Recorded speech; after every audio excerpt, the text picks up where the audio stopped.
are back live from New York City on Trunk Nation. It's Eddie Trunk with you here, Faction Talk 103, talking rock every day. Live 3 to 5 Eastern. Special show today because we got the Skid Row guys here performing live for us and talking about their new album, The Gang's All Here. During the commercial break, we were just talking about some of our heroes like Aerosmith and Alice Cooper, who have singers who are in their mid-70s and are still as good as ever. Eric, a lot of pressure on you. You've got to be able to do this at 74. Are you up for that? Are you I'm able up to do for that? it, man. I'm ready. Because Scotty was just saying he plans on playing at least till 90. He plans to doing this. Oh, yeah. But it is funny. We were talking about this off air. Like, when Aerosmith were 40, you were like, God, they're old. Yeah. And now a bunch of guys in their most of guys in this room in their mid-50s. It's like, I'd sign for that right now, being 40. Yeah, there you go. We got another new song. We got one more live performance here, and this is another new song, and it's the current single and video from the new album, The Gang's All Here, and it's a song called Time Bomb. Tell me about the origins of this, where this came into the writing process, and the history of this song, Rach. This was kind of late in the game, right? It was one of the last ones to show up. It was weird. I was watching the Beatles documentary, Get Back, and I watched the whole thing, just watching those guys in a room together, bouncing ideas off of each other. It made me feel incredibly creative. And I went upstairs to my studio and just hoping something cool would come out of it. And I put up programmed some drums. I just happened to grab a bass that was drop D, and I played it actually through the wrong setting, and it was going through a guitar setting, and it was all distorted, and the song just kind of just started coming out. The music came out and the melody, and then I just kind of put lyrics to it and forgot to even bring it to the guys, kind of. And Nick's like, so what else you guys have? And I go, well, I have this, and everyone dug it, and we went in and changed it around, and then all of a sudden, now it's a Skid Row song. Once we left that room that day, it became a Skid Row song. It was one of those moments where, like, we had a lot of material, and we were looking for more. And we were kind of exhausting the ideas, and Rachel's like, yeah, I got this thing. I'll just play it for you guys. And we were all like, holy shit, dude. Are you kidding? You've been sitting on that the whole time? What are you, nuts? So is that a hard thing for you, Rach, to write something and feel like it's ready to bring to the band?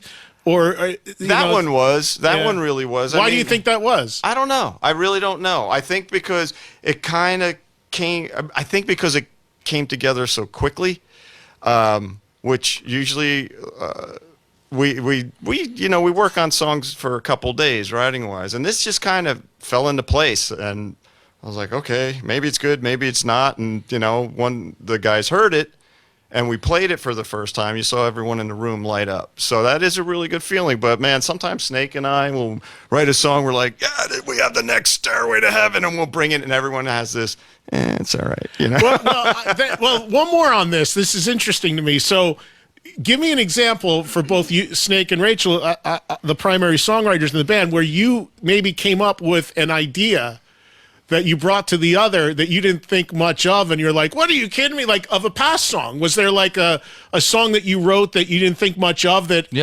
give me one, Snake. I Remember You.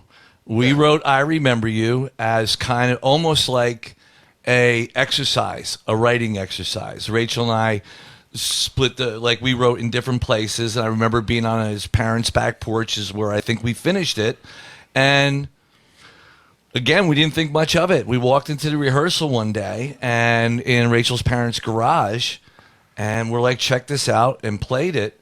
And I think even Scott McGee, our manager, might have even been there at the time. And we're like, everyone else is like, are you kidding me? And so we were like, we don't know if this should be on the album. And everyone was like, if this isn't on the record, we all quit. I mean, the label got involved. They're like, no, this is going on. We are pulling rank on you 22-year-olds that think you know everything. It was just really weird. It was because everyone had a power ballad out, and I think it was the term power ballad that bothered us more than anything else.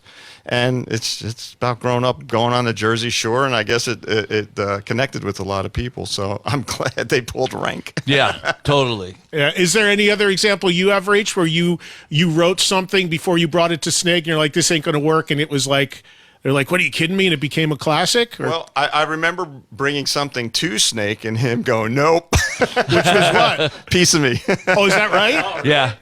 Oh, wow. I know, and now it's one of my favorite songs. I remember. You weren't feeling it at the time, Not Snake? at all. No. Is that a hard thing to say that to Rachel, even though he's your partner? Yeah, it's the They worst. shoot each other down? It's the worst, man. The craziest thing is when you bring a riff and, if you're writing with someone and they love the riff, but they hear it differently. And all of a sudden you have to retrain your brain I think Quicksand Jesus was one of those examples. That song took us forever to finish. And that's one of my favorite songs that we do. Me too. And it was just crazy because Snake had the riff, and I'm like, what if we try it like this? And he's like, yeah, I think that'll work. Soon as I get this other way out of my head, it's really weird because they just become part of your brain. They get latched on like a leech on your brain, and you have to rethink, reset, and rethink. It's pretty crazy. There's a new song real quick. There's a new song on a new record called Hell or High Water. Yeah, it's great. And the opening riff I was playing, and Rachel kept hearing it in the opposite way. He goes, I'm not hearing that the way you're hearing it until I started playing like drums on the guitar or something like that, and he was still like that. And then when he programmed drums, like, I get it now. I get it. Eric, have you sung Quicksand Jesus yet with the band? Once. Once? Yeah, at a sound check. All right. Yeah. Waiting for that one, man, because that's and real quick, speaking of songs and the origins of songs, I think it's on the Wikipedia page, and we always know that's not accurate. But the story of Quicksand Jesus, it's something online about, Snake, your mom's backyard, and it was ceramic Jesus. Is that true? It's very true. Driveway. To give the Reader's Digest version of that, the origins of the song. Okay, we used to keep our dirt bikes in Mama Snake's garage, and there was a little flower bed next to the driveway, and there was a bust of Jesus, and every time it would rain, it would sink about 1/8 of an inch. And one time we go to get the bikes out after a hard rain. We're like, man, Jesus is in quicksand. And then it just became, see you later, Quicksand Jesus. And we take off up the road, hoping not to get pulled over by cops on the dirt bikes and head into the woods. So that's Quicksand Jesus became the title of the song. Where's the ceramic Jesus now, Snake? Sunk. Is it's totally sunk? Yeah. It would be great to be in the Rock and Roll Hall of Fame or something.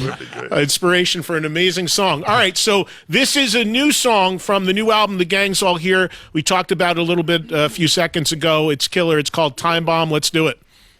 3, 4.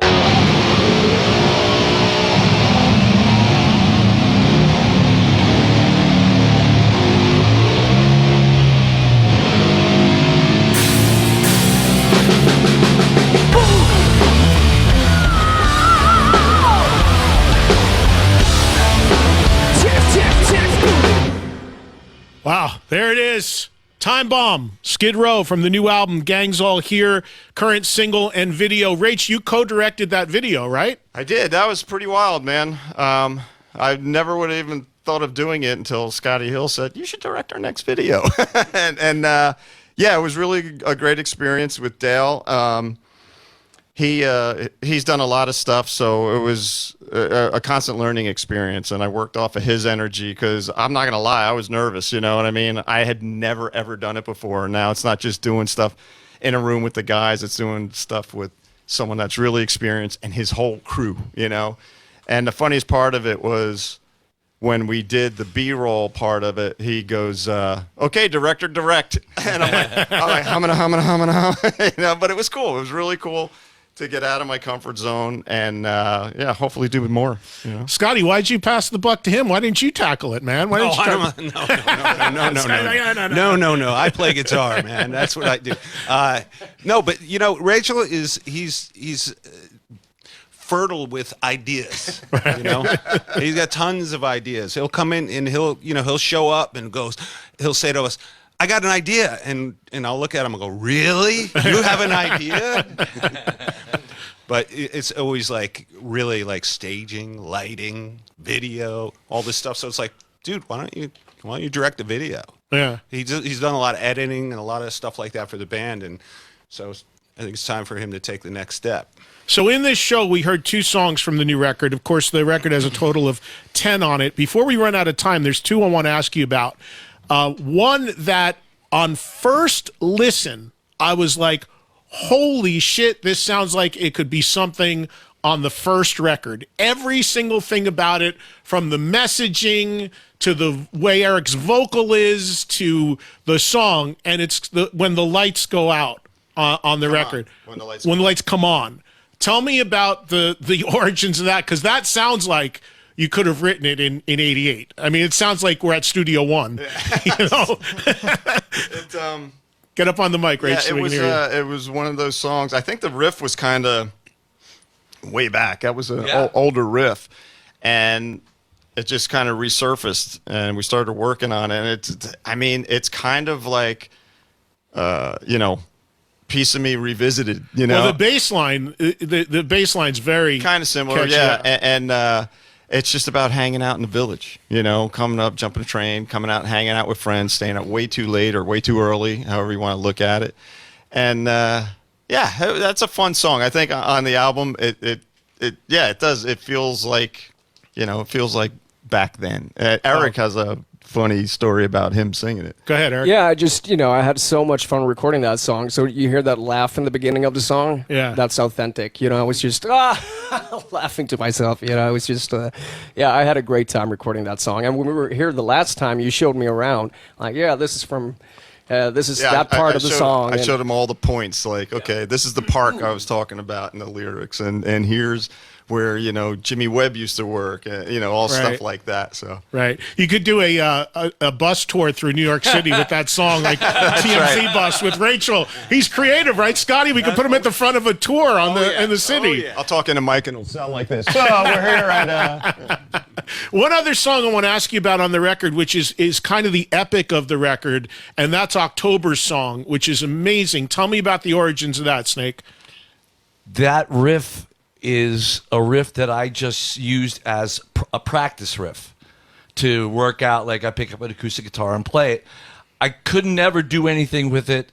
Scotty kept yelling at me, write something to that. This is going back. That riff's older than Eric. Yeah. It is. Almost. It's been around that long. And one day we were writing at Rachel's house, and I picked up the acoustic, and I was upstairs in one of his bedrooms, and I started playing it. A few hours later, we get in his studio, and we start talking as we do. Everything starts with a conversation with us when we're writing. And we get to the point, well, what do you want to work on? And he's like, that thing you were playing this morning. And I was like, oh my God, like, we're actually going to tackle this. And it kind of just dictated itself, the whole mood of everything, the peaks and the valleys of it. It just dictated itself, and it felt, I mean, I don't like to use the word, but it felt like kind of epic feeling. That's what I say, yeah, totally. It felt that way, the different time changes and the different chord progressions and the different moods that go along with it. And it feels like there's a beginning and a middle and an end to it. And there's a story in there. And hopefully people can relate to what that story is. Have people said that they feel like it's kind of like a quicksand-ish? Do you think? The people that have heard the record, I've got that a couple times. Yeah, that's what it struck me as. In not that it sounds the same, but just in the like you said, feel. The peaks, the valleys, the overall feel of the song. Yeah, it's the longest song we've ever done, and we actually cut about 2 minutes off. Yeah. of it. Is that right? Yeah. It's the longest song we've ever recorded. And it's only like 7 minutes. It's not like Dream Theater in 30, but Right. you know. Yeah. When It's 7 minutes for Skid Row it's is not long. thick as a brick. When those guys brought it in, I was like, finally, that thing Snake's been playing. But I'm like, it's finally a song. That's so great. I was so psyched to hear that. Snake- And also, you're talking about the twin solos. Yeah. There's like a long extended twin solo at the end of that Snake wrote that we played a harmony to. Right. It was like so much fun to play in the studio. We had a great time with it. Yeah. How old is the riff for real? It's really old, like decades.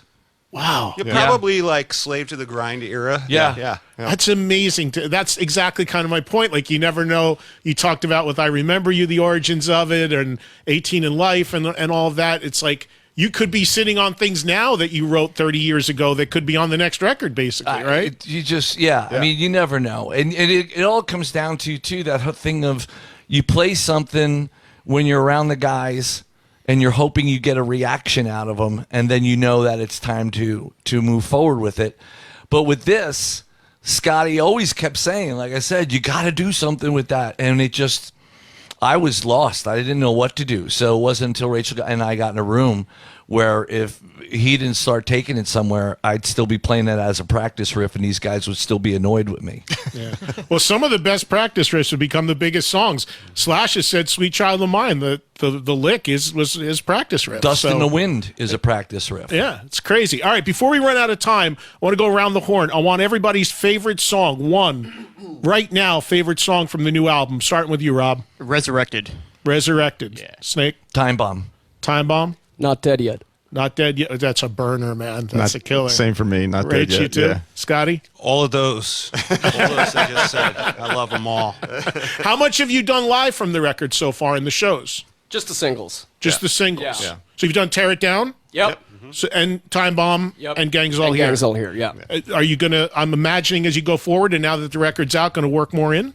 Yeah, I'm sure we will. Yeah, if not, just it's pretty cool being at this stage of our career where our catalog is extensive now, you know. So there's the big five that we have to play, and then we could kind of move stuff around, you know.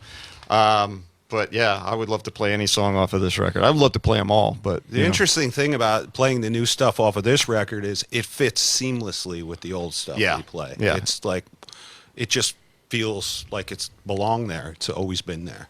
And speaking of playing, I imagine that's the plan from here on out for a while.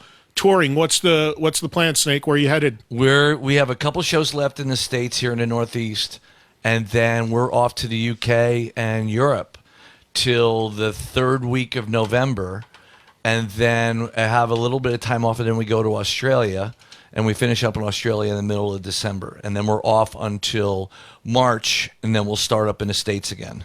Have you guys gotten a temperature on the record from those other markets yet, as far as an early reaction and vibe to the record so far? the reaction has been absolutely incredible. Yeah. Yeah, like overwhelmingly incredible, which makes us feel really good being a band that's been around as long as we have, to do something with the five of us and create this album that we all love. And now it seems everybody that hears it, so much positive reaction. It's doing great with the pre-sales and all that business stuff, but it's just really cool to have.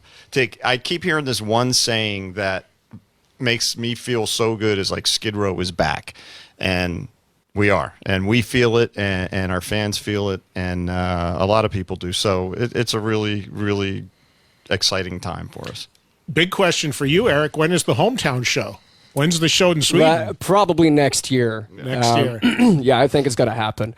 And I'm really looking forward to that because it's a big thing in Sweden. So I think it's going to be an amazing show. I was going to ask you what it's like in Sweden, given that you were on Swedish Idol. Did you win, by the way? I did. Yeah. So you were the winner. Yeah, exactly. In 2009. Doing 18 in Life. So now you're coming back. He was also the only contestant. Yeah, exactly.